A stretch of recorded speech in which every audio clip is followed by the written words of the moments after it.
Remember Dad Miyoshi scored and then Yuki scored. Oh, brilliant that was. I remember it very, very that was well. really early in the season under John Eustace, wasn't it? I remember that. And I think it was our second away game. I think it was about 4 games in, and everyone was excited on the coach. Oh, we're up to 3rd or something like that. Yeah. But that's just it was a great day, and I remember the atmosphere in the concourse as well was absolutely fabulous as well.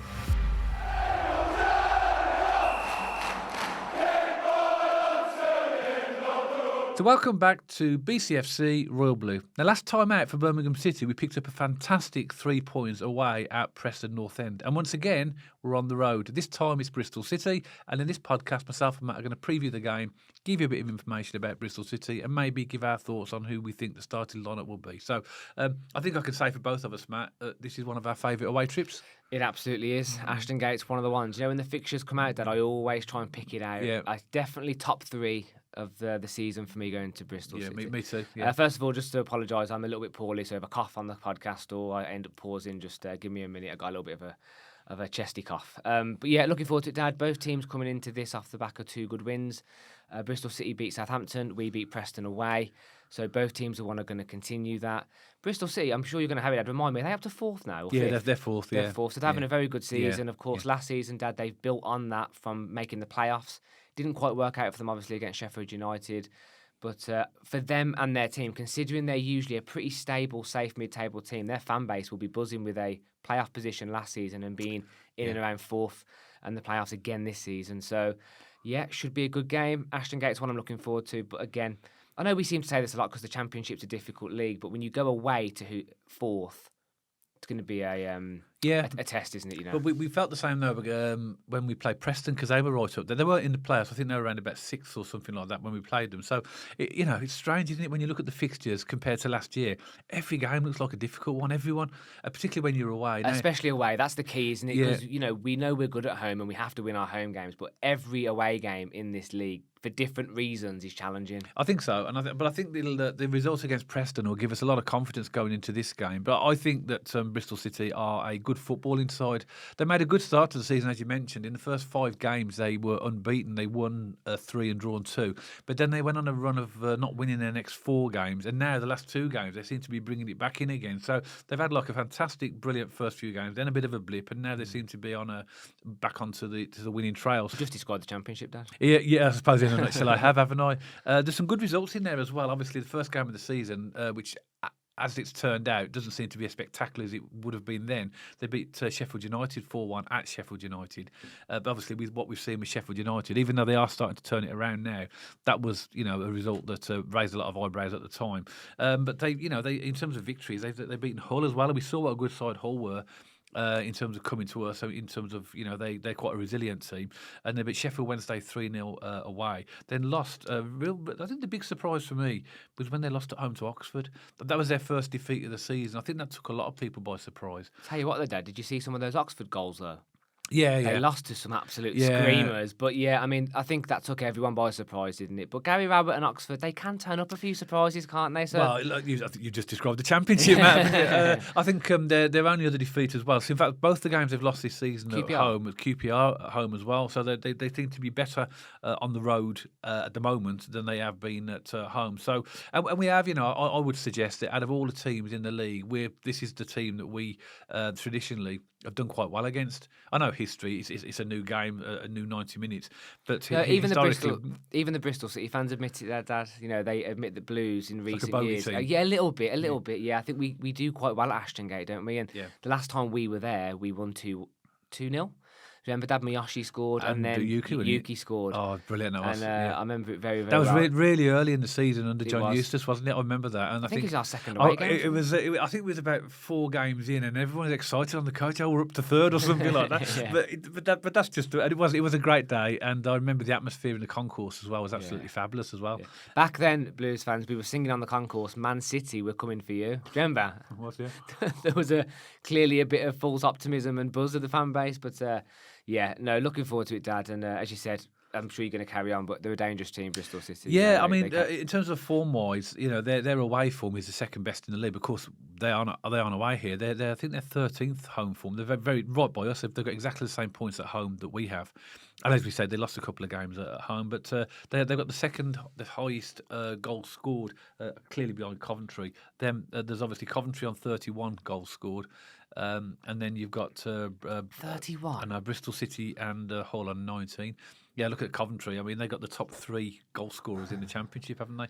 And their defence ain't bad, actually. I mean, they are 8th best defence with 11 conceded, where we've conceded 14. So they've scored more goals than us and conceded less than us. So we know this is going to be dangerous. The games I've seen, I don't know what you think, Matt. I think they play quite an attractive style of football. They ping it around well, and you can't say that for a lot of teams because, as we mentioned when we looked at the Preston game, when we played Preston, they surprised us that they were very, very direct, more direct than we thought. We knew they would be a little bit, but not that much.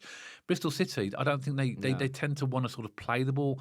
So I think a bit more one-touch football movement, playing through the channels, linking up the play. I think whereas Preston were a bit more get it in the box. There are a couple of teams that are quite more direct, aren't they? And then there's a couple of really good footballing teams. Bristol City come to mind, Coventry come to mind.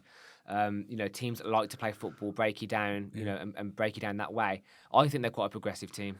They look quite good, and all the stats back it up. Dad, they're the second most dangerous team in the Championship for creating attacking chances. Of course, you're going to guess who's number one from the goals they've scored. But that is, I wish.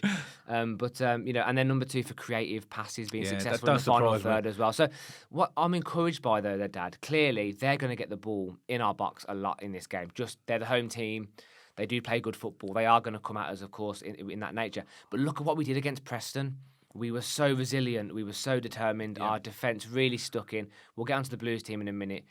If for some reason he doesn't start Neumann, I'll be absolutely staggered. He can't not start Neumann. We're going to have Clara and Neumann at the back. We're going to have that stability that we had against Preston. Unless he gets injured in the warm-up. So even though we are going to be under pressure in terms of their ability to create chances and get balls in the box, I think now after the back of that Preston game, we have the ability to be very strong defensively. Yeah, I think that game was important for us. Agreed. It showed us that we can be resilient, we can defend, and that teams are going to pound our box because that's what they've done in terms of the homework. But they changed manager, didn't they, Bristol City? Obviously, Liam Manning he's having a disastrous spell at Norwich, but they brought in Gerhard Shruber as their manager. I thought he was a baddie out of Die Hard, but if you look at the style of play that he's done, I think he's evolved the team. Obviously I thought Bristol City were quite attractive last season. I think they had the lowest points for a playoff team, but they snuck into the playoffs. But the way he's moved this team on and the attacking, we'll talk about some of their dangerous players in a minute, and there's quite a few of them. It's going to be a game where, like we looked with Preston, we're going to have to win our individual battles to stop them because, and then clearly we can then catch them at the back. But well, if we talk creatively, Dad, there's 2 names that come to mind. Scott Twine's a big one for their attacking chances, passing, really good at linking up the defence to attack in that number 10 position. And then also you've got Anis Mehmeti. He's a good player. What worries me about him is he doesn't take much room and he's shooting on sight. He literally shimmies, creates a yard of space, and he's piling it on the keeper. And he's dangerous. He's scored a couple of good goals already this season. I think he scored one against Oxford, actually, in the game they lost, and it was an absolute scream. I think he scored against Southampton at the weekend. I think he's their top scorer at the moment. Yeah, in fact, actually, Mehmeti and Scott Twine are both their top scorers at the moment with 5 goals. And they've also got Emil Rees as well, who they bought, I think it was from Preston. He's got 4 goals. They got quite a potent strike force. Mehmeti's got also, in addition to the goals, he's got 3 assists, as Scott Twine's got 2.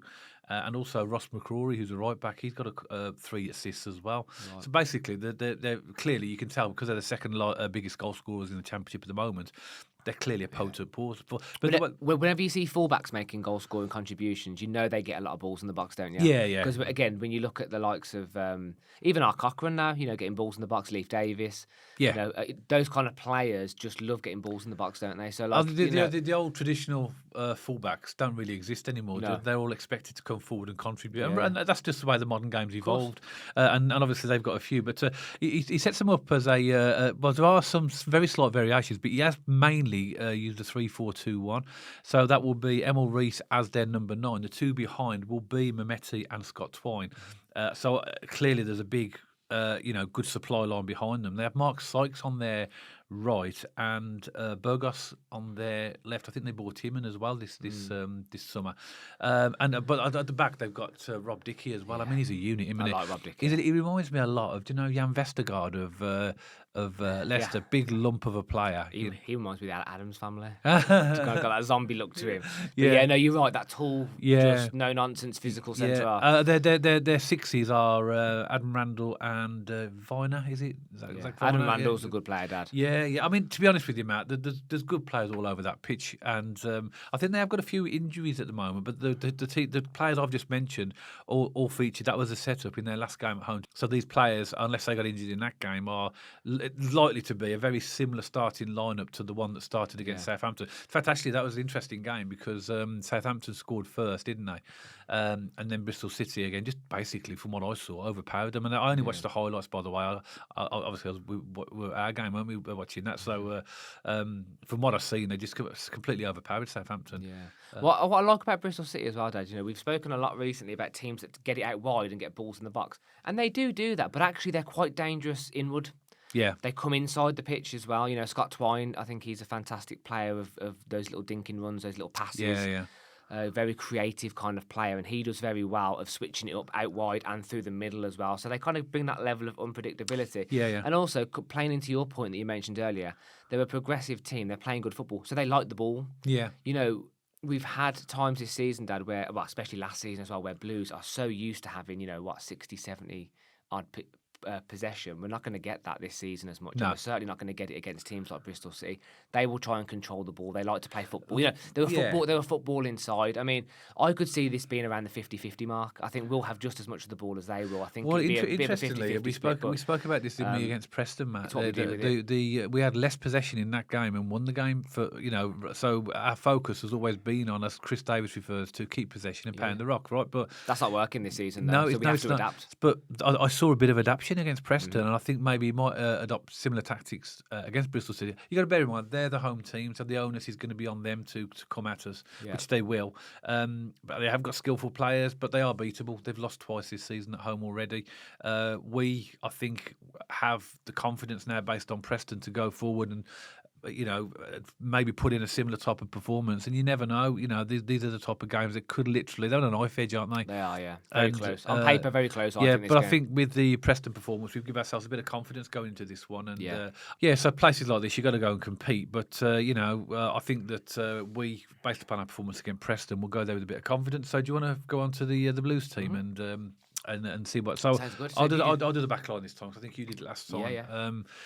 I'm going to go for a Beadling goal again. I think he's done okay. I mean, he had his little bit of a wonder, didn't he, against Preston? But besides that, he's been pretty solid in the first couple of games that he's been back. Cochrane left back. Clara, it's got to be Clara and Neumann as the centre halves, and I'm not too sure about Brighton Samuel, because I think he came off against Preston. He looked like he took a bit of a knock again after come back after an injury. So I've plumped for a Water in there again. Yeah. In the right back position. Yeah, I mean, it's hard to tell, isn't it? Sometimes, Stansfield went off last year against Bradford on a stretcher, and actually he was available 2 weeks later. So, sometimes these injuries look worse than what they are. Sometimes these niggles can last forever. It's hard to predict, isn't it? So I hope he's not out for long, because I think we do miss either Laird or Asoya Samuel. I think Awata's doing just fine. I do like his combativeness, but he's not a right back. He can play there, but he's not. Well, what about this? I mean, Samsted came on against at the end against Preston. What's the chances of him actually getting a start? Do you reckon? I still think quite low. Yeah, I do as well. Because we've not seen him all season, that was the only time. And because we were 1-0 up and we were defending the lead, I think Davies just said... Put on the extra defenders. Put on the extra defenders, exactly. So, me personally, I agree with you. My backline is exactly the same. If Asoya Samuel's fit, he'll play there, and then Iwata will be back in the six. If not, it'll be Iwata. I think it looks like Iwata is the first name on the team sheet, and he'll find a position for him anywhere. Yeah. Apparently, he was driving the coach to Preston, but he seems to be such an important player for Chris Davis, because he plays him in so many different positions. He even played at right back, not centre half, didn't he? When we had the sending off against. when we was at home to Hull. Yeah, I believe he played there against Peterborough for a minute as well. You know, Yeah. in the I think that shows you how important he is. So even Yeah. though we've got specialists in certain positions, I mean, Chris Davies seems to fancy him. So that's the back line we sort of agree on. So do you want to do the rest of the team? Yeah, sure. So if we assume Iwata is in the right back position, let's go for Mark Leonard and Tommy Doyle. Okay. If Iwata is in the sixth position, I think it'll be Iwata and Tommy Doyle. And then I think he'll keep it consistent with Preston, so he'll put Paik in the 10 because that's what he did against Preston. And I think it'll be Dimmy and Anderson on the wings this week against Bristol. But I don't know what wings they'll be on because Dimmy's naturally our left now because he inverts. But I like Keshi on the left. Yeah. So I guess in the interest of what I think Chris Davies will do, just to confirm again, so if Iwata's right back, Tommy Doyle and Mark Leonard in the sixes, Dimmy on the left, Paik in the 10 because that's what we saw against Preston. Yeah. Keshi Anderson on the right, feeding into Stansfield. Yeah, interesting. I've not assumed Paik in the 10, but you're right. He did start in the 10, didn't he? I think he'll do the same. So I'm going to give you the team that I've actually selected, but I like what that sort of selection gives us. Actually, a lot of to me hinges on selection's going to hinge on the return of Duck. Because I think he will be the number 10 now. That's gone pretty quiet. I mean, I know that we've had some, like Chris Davis saying that it's only a niggly injury, but it seems to be... Considering it was 1 minute before the Coventry game was supposed, the players were going to go back in the tunnel, it's dragging on a bit. That's the same with Patrick Roberts. So he went off, didn't he, in the warm-up? And by the way, I'm assuming he's still injured as well. By the way, that's why I haven't picked Patrick Roberts. Roberts. Even from what Chris Davis, he was asked about that in the post-match against Preston. He said he just felt something and they were going to assess it. But I've assumed that he won't be there either. Yeah. But he could be. I think if Keshi's fit, I think you've got to put him in the team. He gives us so much more aggression going forward. I think he's... But then to caveat that, Dad, Patrick Roberts, he's so creative. Yeah. It's a difficult one, isn't it? But I think... You are right, because if you have Patrick Roberts in the team, then it's a choice between Damari Gray and Keshi, unless he plays Keshi in the 10, which... he could do, but I don't think he will. So I'd rather see Paik in the 10, if I'm honest. Well, I've gone for Paik in the sixes. I've gone for Paik and Doyle in the sixes. Although I've been very impressed with Mark Leonard, and I wouldn't be surprised to see him start at some point. Could be this game, but I've gone for Doyle because Doyle did all right, in the start. He controls that midfield nicely, Preston, Doyle. Yeah. So I've gone for Paik and Doyle in the sixes. That's assuming that Water is right back. I've gone for Damari Gray on the left. I've actually gone for Kumas on the right. I know that's going to raise eyebrows with some people, but I've gone for him on the right. Anderson in the 10 with feeding into Stansfield. Again, Dad, just to come back on that immediately, I think Kumas is a sub player. He's an impact player. I don't think for me, his final delivery in the box is still way off. I think Chris Davis sees him as a player that will give us width. And by the way, Dad, you're right. I don't think Kumas sometimes deserves the flack he gets, but I do agree with his final product not being there. And we've seen it now in several games where we get in good positions. He beats his man, does all the hard work. Yeah. Goes to the corner flag, and it's like, it's so frustrating. He missed a fairly good chance against Preston as well when he was laid in by Stano. But I just think, because we had this type of conversation last year in the early part of last season with Ethan Laird saying that he gets in good positions, but his final ball is terrible, and he's improved. I see a good player in him. He's a young player. And of course, all this does depend upon injuries, because if Patrick Roberts is available, he's going to take that spot. I'm assuming that he is injured. That's what I've done as well. And I've put Kumas in that right position with. Well, it's worth noting, Dad, if Broysoy Samuel's fit, he'll start, and Iwata will be in the 6. I think if Patrick Roberts is back, he'll probably start as well. But we're working off the assumption that they're both carrying a few niggles. The wings are hard to predict because Gray or Anderson can play on either wing. Yeah, exactly. So it's hard. So you could literally have Gray on the left and Anderson on the right. But Davies likes inverted wingers, doesn't he? Yeah, so he does. He likes Dimmy on the left and Patrick Roberts on the right because they're both opposite foots to the wing, so they like to cut in. And Davies likes that. He likes the inversion. So I think I'd bet my bottom dollar if they're both fit and he wants to pick them, he'd put Dimmy on the left and Patrick Roberts on the right. Yeah, and obviously on the bench, I'm not talking about the whole bench, but we've got some decent players on the bench. So we'll have Mark Leonard in my team if he doesn't start. We'll have Kyogo will be on the bench. Samstead will be on there as well as a sub as well. Dykes as well. Dykes seems to be playing quite an important part in the team and coming off the bench, doesn't he? I like him. Yeah, I like the physicality he brings. Yeah, I liked it when he came on against Preston because I think at that time he needed that extra. He's not a starter, but he's good. He's good coming off on the bench. I think that one final point for me as well. I think from what we've seen so far this season as well, in the January transfer window, even though we only might bring a few players in, we've got to go for some physical players. Yeah. We just look tiny against some of these teams. So I think that they recognise that and try and address it, because that's been a problem where we just lack that physicality in certain stages of games. But anyway, what about score prediction then, mate? Let's finish with that as always. Do you want to go first? I think I still stand by the fact that if we can come away with a point from Ashton Gate, considering they're fourth, I think that would be a very good very good point gained in my opinion. So you probably guess where I'm going with this. Yeah. So I'm going to go for a draw, but I'm going to go for a bit of a tastier draw. I'm going to go for Bristol City 2, Birmingham City 2. Yeah, I toyed with goals as well. I changed my prediction 3 times before this actual podcast. I've just changed it again before you came in the studio. Right, okay. I initially went 4-2 Blues. Right? 4-2. Then I thought, no, we're not going to score 4 goals. So I went 3-2, and I thought actually when we don't really score 3 goals. So actually I've tempered my down to a 2-1 victory for Blues. Okay. I hope you're right. I hope I'm right as well. I just think that I would have predicted a draw as well, but I'm just going on the confidence of Preston, and these are the type of teams. By the way, I think Bristol City are a very good side. I think they will challenge for the playoffs. I don't think they're going to be anywhere near the automatics. I think, but they will. They'll be hovering around. They'll be in the mix with probably about a dozen teams, really, the way this championship is. But they'll be there or thereabouts. So. I've gone for a 2-1 victory, and hopefully we can. Yeah, but if you were to get a draw at Bristol City, you'd think, well, actually 4 points over those 2 games would be excellent. It's typical we lost the Hull at home, isn't it? Because if we'd have won that, things would have looked a lot better. But that's the team but... for sure. If you put 2 or 3 good results together, you go right up that table. But I've gone for a 2-1 victory, and that's something I think we can actually do as well. And it's just a case of just carrying on from where we left off against Preston, really. Yeah, agreed. Yeah. So I think to conclude, tough game on paper, not much splits the teams. I'm looking forward to it. I love going to Ashton Gate, having a couple of Fosters, and I love the concourse there. Yeah. Lots of fun. And I'm looking forward to hopefully bringing back 3 points, but I would take 1. Yeah, I'm sure most Blues fans would probably agree with that. But as always, you can let us know, can't you? Because you can add a comment below our podcast and give us your thoughts on what you think the score will be, maybe what you think the starting lineup will be, and anything that you want to comment on about what me and Matt have said, then please add your comments below. We're always happy to read them. If you're a Bristol City supporter, we welcome comments from fans from away clubs as well. So add your comments below. All we ask is that your comments are respectful, don't include any abusive language or aggressive behaviour, and more than happy for you to leave your comments below.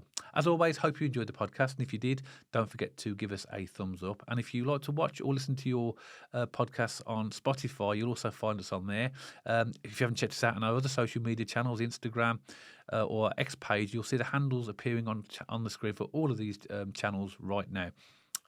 If you haven't subscribed to the channel already and you'd like to, and there really is no obligation to subscribe whatsoever, but if you'd like to, hit the big red subscribe button, and if you press that little bell icon next to the subscribe button, you'll get a notification every time myself and Matt put out a new podcast. So that's it for this one. Hope you've enjoyed it. Myself and Matt will see you on the next one, all about Birmingham City.